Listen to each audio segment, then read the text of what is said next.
अच्छा, आप में से कितनी महिलाएं ऐसी हैं जो खुद बाजार जाती हैं सब्जियां खरीदने, शॉपिंग करने, घर का जो खाने का सामान है वो खरीदने? सभी? अरे वाह, इसकी क्या वजह है मुझे बताइए। हाँ हाँ बताइए। हम खुद शॉपिंग इसलिए जाते हैं कि हम क्वालिटी चेक कर पाएं, जैसे सब्जियां अगर हो तो ताज़ा हो, फ्रेश हो। ये सही कहा आपने। तो फ्रेश इतना इंपॉर्टेंट क्यों है? फ्रेश होने से न्यूट्रिशन का वैल्यू बढ़ता है, इसलिए सेहत के लिए अच्छा होता है। हाँ। बिल्कुल सही।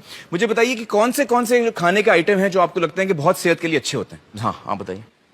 सबसे बेस्ट ग्रीन वेजिटेबल्स। हाँ हाँ। खाने में मुझे ज्यादातर फ्रूट्स होने चाहिए। वो जवार रहता है, नाचनी सबसे बेस्ट है बच्चों के लिए, तो बहुत बेस्ट है। हाँ। नाचनी मैं तो रोज ही देती हूँ अपने बेटे को। Very good. दोस्तों, पोषण की जो शुरुआत होती है वो कहाँ से होती है? जब बच्चा पैदा होता है तब माँ उसे दूध पिलाती है और वहीं से पोषण की शुरुआत होती है। और दुनिया भर में माना जाता है कि माँ का दूध जो है वो बच्चे के लिए सबसे सुरक्षित है। हमारे साथ इस वक्त हैं डॉक्टर रश्मि सांघी, जो IIT कानपुर में रिसर्च साइंटिस्ट हैं और जिन्होंने माँ के दूध को लेकर एक बहुत अहम रिसर्च की है। रश्मि जी, मुझे बताइए कि माँ के दूध को लेकर आपकी रिसर्च, आपकी टेस्टिंग में क्या सामने आया? मैं शायद उस टाइम नई नई माँ बनी थी, शायद मेरा वजह ये थी कि मैं उसको स्टडी को लेकर बहुत ज्यादा बहुत ज्यादा चिंतित थी। तो उसमें हमने कुछ माँओं को कन्विंस किया, उनका हमने सैंपल लिया, उसकी हमने टेस्टिंग की।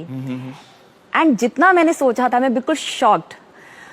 एक एंडोसल्फान और क्लोरोपाइरीफॉस, इस तरह के कुछ पेस्टिसाइड्स हैं जी। तो एंडोसल्फान करीब 800% ज्यादा मिला उस माँ के दूध में। 800% जी। और करीब करीब 400% क्लोरोपाइरीफॉस, जो मतलब जो अलाउड लिमिट है, ADI आपका अलाउड से 400% ज्यादा, और दूसरा 800% ज्यादा। तो ये तो बहुत शॉकिंग बात है। बहुत शॉकिंग है। तो ये मतलब बच्चा पी रहा है, जो माँ का दूध, ये माँ के दूध से बच्चे को जा रहा है। और ये माँ के दूध में इसलिए आ रहा है क्योंकि माँ जो है, जो सब्जियां फल खा रही है, उससे उसको, जी हाँ, उसमें पेस्टिसाइड है। जी हाँ। तो ये IIT कानपुर में आपने ये रिसर्च किया? जी हाँ। दोस्तों, ये बहुत ही ताज्जुब की बात है कि माँ के दूध में भी पेस्टिसाइड्स यानी कीटनाशक हैं।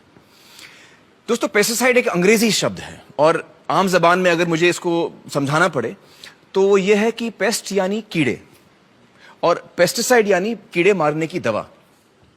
अब हम इसको कहते तो दवा है, लेकिन दरअसल ये जहर है जो कीड़ों को मारता है। जैसे आपने घर में सुना होगा कि चूहे मारने की दवा या कॉकरोच मारने की दवा। अब ये दवा से चूहे या कॉकरोच की सेहत अच्छी नहीं होती, बल्कि वो उसे खाने के बाद मरता है।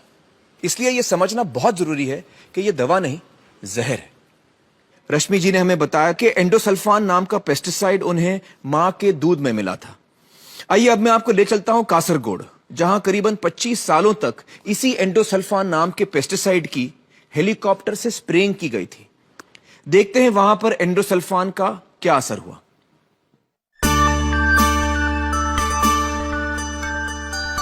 केरल को ईश्वर की धरती कहा जाता है।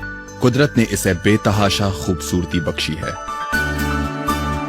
केरल सरकार ने कासरगोड जिले की उपजाऊ जमीन पर काजू की खेती करना शुरू किया। सन 1976 से काजू के पेड़ों को कीट से बचाने के लिए एंडोसल्फान नाम के एक कीटनाशक का छिड़काव शुरू किया गया। कासरगोड जिले की 15,000 एकड़ जमीन पर हेलीकॉप्टर से यह जहर छिड़का गया था। ईश्वर की धरती पर यह जहरीली बारिश लगातार 25 साल चली। लाखों लीटर एंडोसल्फान यहां की जमीन पर ही नहीं, लोगों की रगों में भी उतर गया। जिंदगी मौत से बदतर हो गई। 5,000 से ज्यादा लोग इस जहर से तबाह हुए। जन्म के 13 दिन बाद तक इसे वेंटिलेटर पर रखना पड़ा। हाथ पांव ने कभी काम किया ही नहीं। ये पहले देख सकता था, अब बिल्कुल नहीं। दर्दनाक मौत के खौफनाक मंजर, जिसे देखकर रूह कांप उठे। कासरगोड जिले के एक छोटे से कस्बे में पिछले 30 सालों से इस जहर से पीड़ित लोगों का इलाज कर रहे हैं डॉक्टर मोहन कुमार।